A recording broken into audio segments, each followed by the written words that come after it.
Shalom and good morning. పరిశుద్ధులందరికీ ఉదయకాల శుభవందనములు. ఈ దిన కృపవాక్యము చూసుకుందాము. ఎలోహిం బిడ్డలారా, 2వ సమూయేలు గ్రంథము 15వ అధ్యాయము 26వ వచనము. దానిని తన నివాస స్థానమును నాకు చూపించును, నీ యందు నాకు ఇష్టము లేదని ఆయన సెలవిచ్చిన ఎడల ఆయన చిత్తము నీ దృష్టికి అనుకూలమైనట్టు నా ఎడల జరిగించుమని నేను చెప్పుదనని పలికి. దావీదు గారు ప్రతి విషయంలో కూడా పరమ తండ్రి యొద్ద విచారణ చేస్తాడు. తనకు ఏ వ్యతిరేక పరిస్థితులు కలిగినా, తనకు ఏ శ్రమలు వచ్చినా, తనకు ఏ బాధలు కలిగినా అది పరమ తండ్రి చిత్తమని గ్రహిస్తాడు.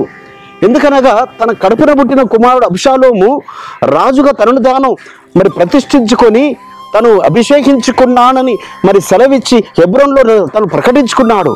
యెరూషలేములో ఉన్న దావీదు గారు భయపడి పారిపోతున్నాడు. చూడు, నా కుమారుడు రాజు అయ్యాడు, ఇది తండ్రి చిత్తం కానట్టుంది, మనం పారిపోదామని అరణ్యములకు పారిపోతున్నప్పుడు యాజకులు, సేవకులు అందరూ ఆయన వెంబడిస్తూ మందసమును దావీదు గారితో మోసుకొని వెళ్తున్నారు. అప్పుడు అంటున్నాడు యాజకుడితో అయిన సాధోకుతో, అయ్యా సాధోకు, నువ్వు భయపడకు. సో మందసము అరణ్యములకు తీసుకెళ్ళడం శ్రేష్కరం కాదు, మీరు యెరూషలేముకే వెళ్ళండి. ఒకవేళ పరమ తండ్రి చిత్తమైతే, ఆయనకు నేను అనుకూలంగా కనబడితే, నా ప్రవర్తన ఆయన దృష్టికి నేను నీతిగా కనబడితే మళ్ళీ నాకు అనుకూలంగా జరిపిస్తాడు. నాకు అనుకూలంగా జరిపించే వరకు మీరు యెరూషలేములోనే ఉండండి, మీరు మందసంతో తిరిగి మళ్ళీ అరణ్యం నుంచి మీరు యెరూషలేముకి వెళ్ళండి అని వారందరి తిరిగి పంపిస్తాడు. కానీ అరణ్యములో కనిపెట్టుకొని ప్రార్థిస్తుంటుంటాడు. తనకు పిల్లనిచ్చిన మామైన సౌలు రాజుగారు కూడా తనను తరిమినప్పుడు తను అరణ్యంలోకి పారిపోతూ వచ్చాడు. ఈ రీతిగా ఏ శ్రమ వచ్చినా, ఏ శత్రువు వచ్చినా, ఏ బాధ వచ్చినా ఇది పరమ తండ్రి చిత్తమని అది దూరానికి పారిపోతాడు. కానీ అలా ఉన్నాడు కాబట్టి, అలా విధేయుడిగా ఉన్నాడు కాబట్టి, అలా ఆయన దృష్టికి నీతి న్యాయమును అనుసరించాడు కాబట్టి మళ్ళీ ప్రతికూల పరిస్థితులన్నీ కూడా ఆయనకు అనుకూలంగా మార్చుతూ వచ్చాడు.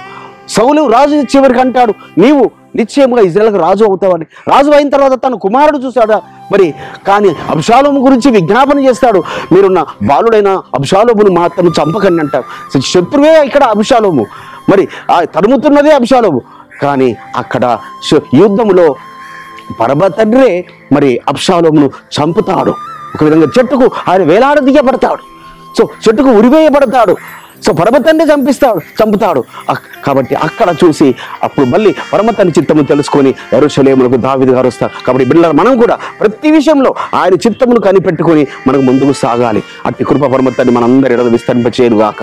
ప్రార్థన చేసుకుందాం. పరిశుద్ధుడైన తండ్రి, అవును నాయన, దావీదు గారు వలె మేము ప్రతి విషయంలో మీ యొద్ద విచారణ చేసి మీ యొద్ద సమాధానం పొందుకొని మీ చిత్తము కనిపెట్టుకొని మీ ముందుకు సాగే కృప మాటలు విస్తరింపచేయమని నజరుడైన యేషువా మెస్సీయ నామమున స్తుతించి ప్రార్థించి వెళ్ళుకుంటున్నాం. పరమ తండ్రి, మన పరలోకపు తండ్రియు, మన రక్షకుడు, విమోచకుడు, నజరేయుడైన యేషువా మెస్సీయ వారి దివ్య సముఖము నుంచి మీకు, మీ కుటుంబాలకు, మీ వంశాలకు శాంతి, సమాధానము, కృపయు మెండుగా కలుగునుగాక.